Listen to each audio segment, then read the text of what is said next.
कि वासुदेव डाबोस पहुंच जा रहे हैं सनातन का ध्वजा उठाने के लिए, श्री श्री रविशंकर पहुंच जा रहे हैं, फाइजर का सीईओ वहां पर बैठा हुआ है, लेफ्ट लिबरल वाले टॉनी ब्लेयर वहां बैठा हुआ है, ये सब का एक कॉकस है, और अरविंद केजरीवाल का एक दलाल बैठा हुआ है, एक अरविंद केजरीवाल का दलाल बैठा हुआ, डाभोस में राघव चड्ढा बैठा हुआ है, डाभोस में राघव चड्ढा बैठा हुआ है। अभी हम एक एक करके आपको सबका लाते हैं। पहले अखबार की तस्वीर आपको दिखा लेते हैं पहले। अब मंत्री जी uses video of Pfizer CEO to target Congress.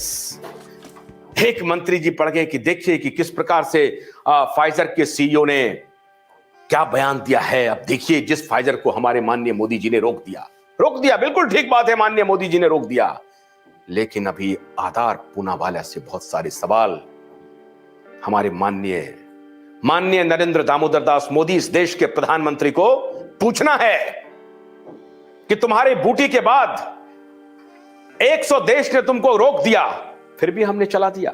यह सवाल तो उनसे भी पूछना है।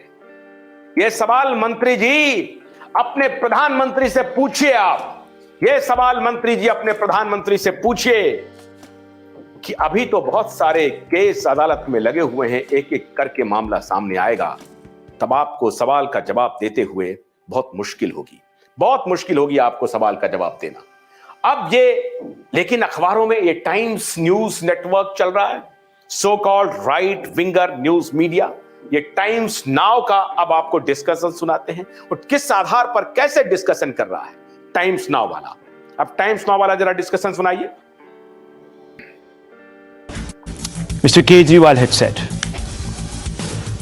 देखिए, अभी इंटरनेशनली मॉडर्ना और फाइजर दोनों ने बोला है कि उनकी वैक्सीन्स के ट्रायल हो चुके हैं और उनकी वैक्सीन्स जो हैं वो बच्चों के लिए सूटेबल है। मैं समझता हूं कि केंद्र सरकार को इसमें अब देरी नहीं करनी चाहिए, और जितनी भी इंटरनेशनली अवेलेबल वैक्सीन्स हैं सबको हमारे देश के अंदर इस्तेमाल करने की इजाज़त हो। Now viewers, Pfizer is being questioned because it is alleged to have suppressed data. That's what is being implied, that would have belied its claim that its vaccine could prevent the transmission of COVID-19. On October 2022, which is just a few months ago, Janine Small of Pfizer was speaking before the European Parliament. She was questioned. She said, didn't know if our vaccine prevented transmission, didn't know of transmissibility efficacy before sale, didn't test ability to prevent transmission pre-release. So viewers, had we taken on this particular vaccine, it wouldn't have guaranteed against transmission.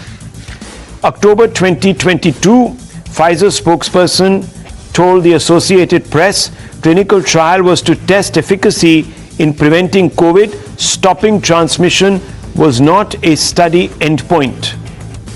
December 2020, viewers, and we are taking you back now more than 2 years, said that study published day before jab got emergency use authorization.